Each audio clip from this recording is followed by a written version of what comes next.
Olá, turma do sétimo ano, bem-vindos para mais uma aula de ciências. Vocês estão bem? Espero que sim.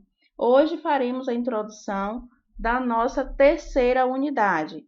Então, utilizaremos o módulo 3. Caso você ainda não tenha recebido o seu módulo, não se preocupem. Eu estarei aqui passando os conteúdos propostos pela Rede Pitágoras, tá? Que é a nossa editora.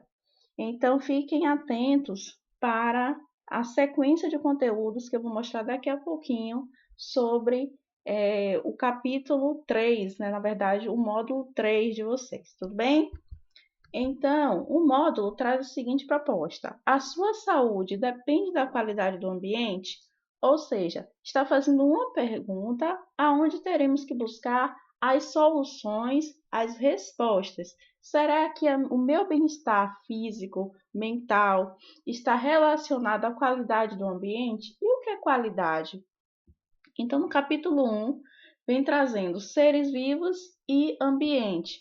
No capítulo 2, saúde individual e coletiva. Então, vou apresentar aqui para vocês os tópicos do capítulo 1. O capítulo 2 eu apresento posteriormente e vocês provavelmente já estarão aí com o módulo 3. Então, ambiente e sociedade. Qual é a relação entre ambiente e sociedade? Vamos ver aqui. O ser humano e os recursos ambientais. Tema 2. Impactos ambientais. Podem ser positivos quanto negativos, tudo bem? Poluição. No tema poluição, trabalharemos a poluição da água, a poluição do solo e a poluição do ar. Relação entre os tipos de poluição. Por que elas estão relacionadas? Como elas estão relacionadas? Quais são as consequências dessa relação? Introdução de espécies exóticas. Quais são as consequências positivas ou negativas quando implantamos, quando trazemos espécies de outros locais e inserimos em um ambiente que não é o seu nativo? Impactos ambientais positivos. Tirar aí esse conceito de impactos ambientais, principalmente aqueles antrópicos, né, causados pelo homem, são impactos negativos. Às vezes, esses impactos também podem ser positivos. Efeitos causados pelos impactos ambientais. Então, hoje, iremos falar sobre o ser humano e os recursos ambientais, que é o nosso primeiro tópico, tá? Para viver, o ser humano ele precisa de diversos recursos naturais. Professor, o que são recursos naturais? Água, ar, solo, alimento, o nosso espaço. Então, onde você constrói a sua casa, onde você constrói o seu lazer, tá? A tua escola faz parte de uma estrutura construída a partir de recursos naturais. A sua alimentação vem de fontes de recursos naturais, o ar que respiramos, tá? E quando é necessário utilizar, sempre estamos utilizando os recursos naturais, quando tentamos obtê-los, é necessário realizar o quê? Alterações no ambiente, tá? Isso vai afetar tanto os seres vivos, quanto também vai causar uma mudança nos fatores abióticos. Tudo bem? E quem são os fatores abióticos, Pro? Então, vamos voltar um pouquinho lá na unidade passada. Nós falamos sobre fatores bióticos e fatores abióticos. Bio, vida, né? Então, bióticos são aqueles que têm vida. Abióticos, não bio, vida. Então, não tem vida. Então, o que é que não tem vida? A luz, o calor, a água, o solo, o ar, tudo bem? Então, todos esses fatores, eles sofrem uma interferência humana a partir do momento em que nós utilizamos os recursos naturais. Esses recursos, gente, não podemos deixar de usá-los, entendeu? Então, eles são essenciais à saúde dos seres vivos e possibilitam que esses seres vivos reproduzam, que é, na verdade, um processo indispensável para que a nossa espécie perpetue, ou seja, para que a nossa espécie ela continue no planeta, tudo bem? E graças ao desenvolvimento tecnológico e científico, Ocorreu aí, então, o aumento da população nos últimos anos e também o aumento da expectativa de vida. Vejam bem, tem um lado positivo desse aumento da população, mas também tem um lado negativo, tá? Por exemplo, o planeta ele já não contém tantos recursos naturais como no passado, tá? Então, o que acontece? O homem ele se apropria, mas ele também destrói, tá? Pelo mau uso, pela falta de conservação, pela falta de preservação. Vimos lá também, quando trabalhamos sobre biomas, se tratando especificamente dos biomas brasileiros, que a Mata Atlântica, por exemplo, tá? Ela está devastada, né? Animais já entraram em extinção, já vimos que grandes espécies de plantas, né? A flora da floresta da Mata Atlântica, ela já não é mais a mesma, tudo bem?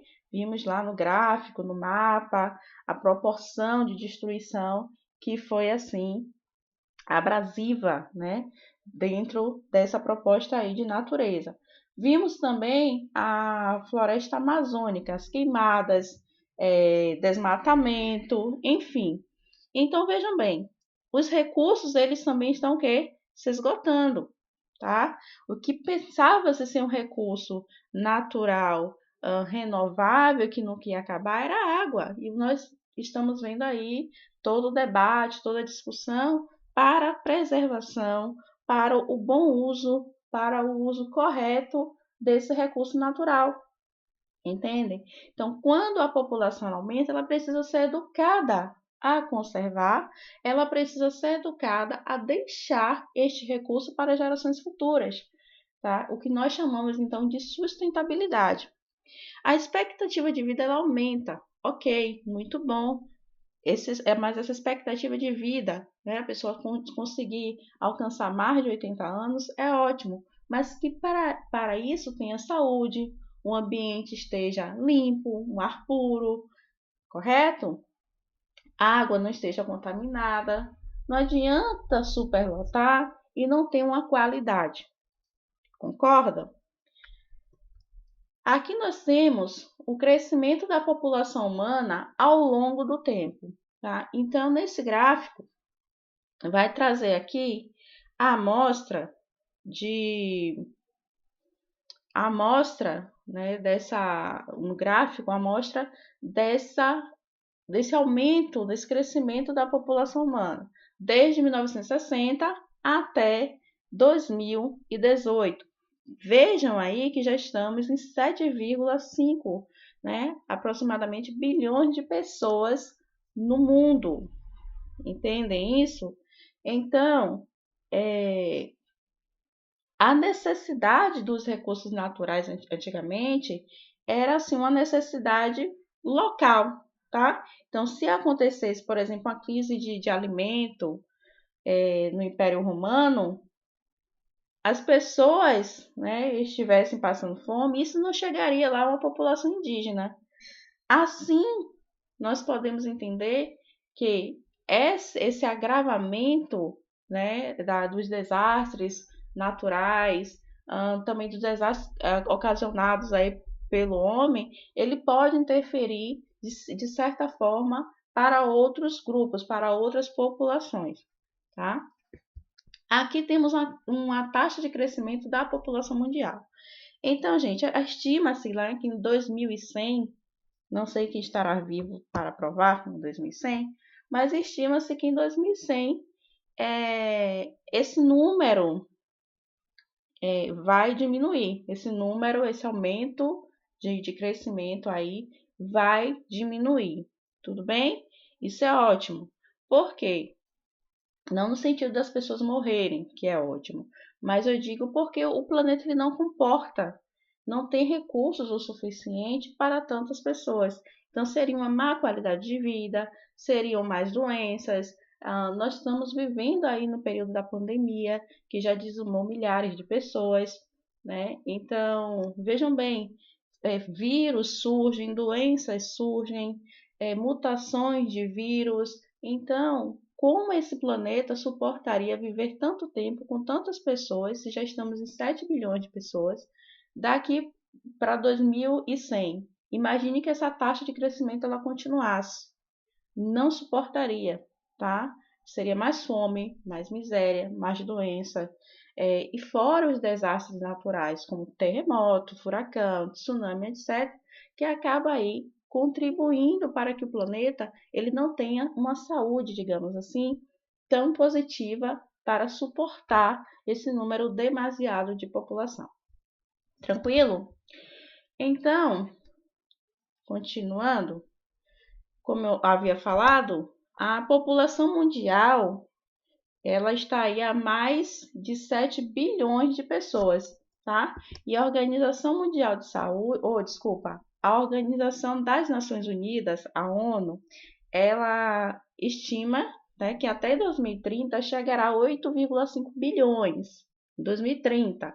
Mas depois, 70 anos a mais, em 2100, outros dados dizem, que vai estar aqui na referência, que vocês podem pesquisar, informa que esse número vai diminuir, tá? Então, quanto mais pessoas, né, quanto maior a população, mais recursos naturais são o quê? Extraídos. E esses recursos demoram, né, porque são naturais, então eles vão demorar a se recompor, né, a surgir novamente.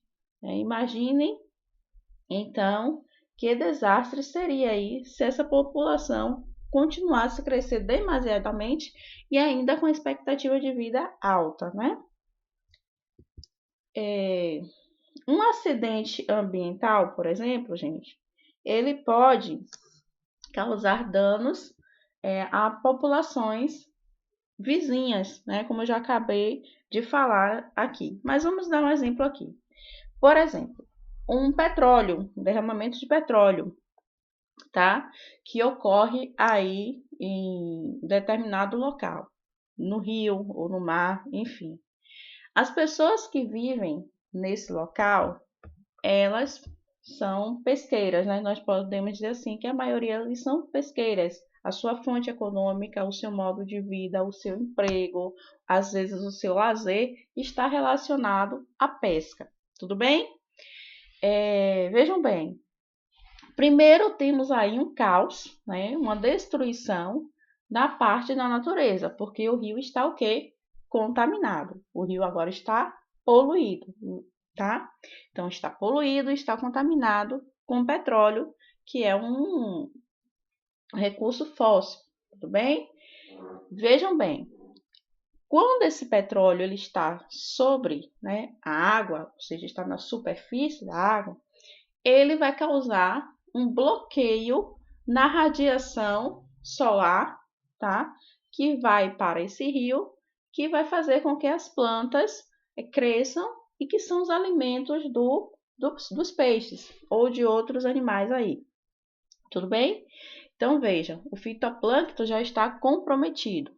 Logo, lembrando lá de cadeia alimentar, se os peixes são herbívoros, né, se alimentam ou tem outros animais aí que se alimentam, vai causar um desequilíbrio. Os peixes eles começam a não se alimentar.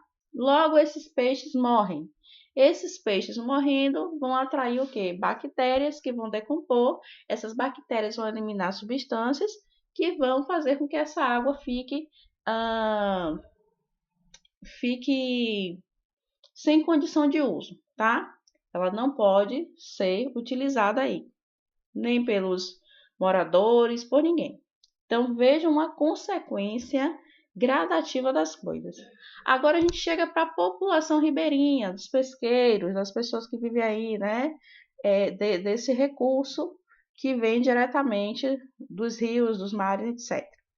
Vejam bem, eles agora têm um problema, eles não têm o produto que eles vendem. Entendem isso? Então, um derramamento de petróleo contamina o rio, mata os peixes, mata o fitoplâncton, contamina a água e ainda atinge a população pesqueira. Essa população agora ela não tem mais o recurso, que é o peixe para vender. Digamos que esses pescadores, eles vendam esses peixes para grandes restaurantes próximos, ou eles vendam também ali mesmo em suas barracas. Eles já não têm esse recurso para passar para os próximos restaurantes. Entende? Como uma coisa vai levando a outra. Então, vejam bem, pode ser outro tipo de material que tenha caído, algum produto químico, enfim. Mas o que eu estou querendo mostrar a vocês é que um acidente ambiental ele contribui para prejuízos em outras populações, não apenas uma coisa local, tá? E isso não fica só nessa região, tá? Pode se estender. Esse problema aí pode se estender, tá? Então, a mesma coisa para os produtores mundiais. O mesmo se aplica, tá? Vamos supor, um produtor de grãos, tá? Ele passa por problemas, tem uma grande tempestade, vamos dizer que aqui na Bahia nós temos uma grande plantação, um grande produtor aí de milho. Esse produtor de milho, ele vende milho para todos os outros estados aí, faz a exportação para vários estados. E esses estados, eles dependem dessa importação para produzir, né, os seus alimentos, para vender os seus produtos a partir do milho.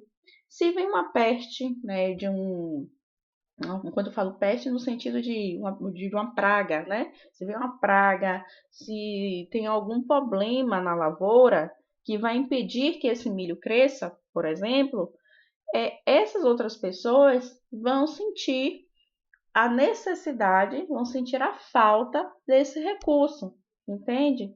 Então, uma coisa está relacionada à outra. O que podemos concluir com isso é que as populações, elas estão inteiramente ligadas, tá? Nesse sentido, em outros sentidos também. Continuando, aqui são as imagens que eu trouxe para ilustrar esse desastre aí, por exemplo, de um derramamento de petróleo. Os impactos ambientais, tá?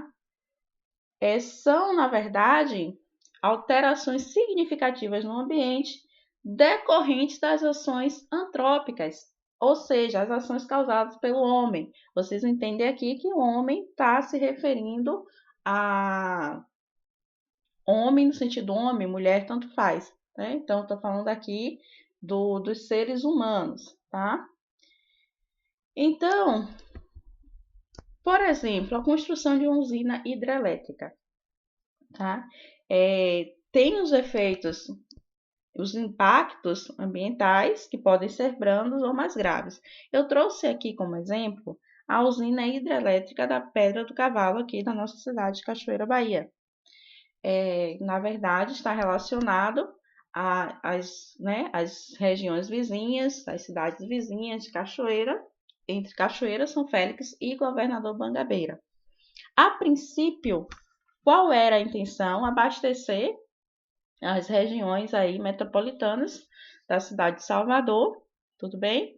E conter, né, a água que fazia com que acontecessem as enchentes, porque na verdade o percurso natural do rio, né, quando a cidade ela foi crescendo, esse percurso natural do rio ele foi desviado. Então a margem do rio Paraguaçu não é onde nós vemos hoje, ela foi desviada, então o rio ficou mais estreito.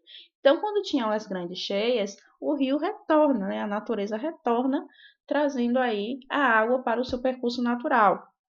Então, aconteciam as enchentes, era aquela, né, perda de materiais, pessoas ficavam desorientadas, enfim. Então, a ideia, em 1985, foi também de aproveitar aí essa barragem para fazer uma usina hidrelétrica conhecida como a Pedra do Cavalo, tá?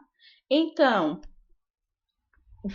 a fonte de energia elétrica é algo positivo, a questão do recuo, né, de abastecimento da água, de água para as regiões vizinhas também é positivo, mas a gente sente que tem um impacto ambiental porque o rio foi desviado do seu percurso natural, tá? E como se trata de natureza, como se trata de algo que tem que ser controlado, então para isso existem várias pessoas, vários órgãos responsáveis pelo controle dessa água, também pela estrutura, para não ocorrer aí um desastre maior, né, diante dessa barragem, assim como já aconteceu em outros locais, por exemplo, em Minas Gerais, como vocês viram aí no ano de 2019.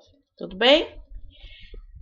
Como funciona a usina hidrelétrica? Então, eu trouxe uma amostra aqui ilustrativa que não é da nossa barragem, mas é o mesmo sentido, tá? Então, vão fazer comportas que vão ser regularmente abertas. Essas águas elas vão passar por tubos que vão gerar uma pressão e vão cair em um determinado espaço, né, de uma turbina, que vai fazer com que gere uma carga de energia. Resumindo basicamente, porque aqui não é a ideia falar de como se funciona uma usina hidrelétrica. Em detalhes, especificamente, não é isso a ideia. A ideia é falar que é uma ação causada pelo homem, mas que traz aí certos benefícios. Tudo bem? Uma fonte de energia hidrelétrica. Tranquilo? Então, aqui são as referências, vou deixar aqui para vocês. Não vou falar muito, não vou aprofundar ainda muito no conteúdo, porque estou aguardando vocês a estarem com o módulo em mãos para podermos continuar a nossa aula. Também não vou deixar a parada obrigatória, vou esperar também vocês estarem com o módulo nas mãos e próxima aula, a gente já começa aí, então, respondendo as atividades e fazendo complementos maiores aqui dos nossos conteúdos. Espero que tenham entendido, que tenham gostado aí da nossa proposta. É um assunto muito legal de trabalhar, falar sobre saúde, meio ambiente, recursos naturais, tudo bem? Próximos conteúdos, poluição, vamos falar aí sobre a questão da poluição da água, do ar e também do sol. Ok? Fiquem com Deus, até a próxima e tchau!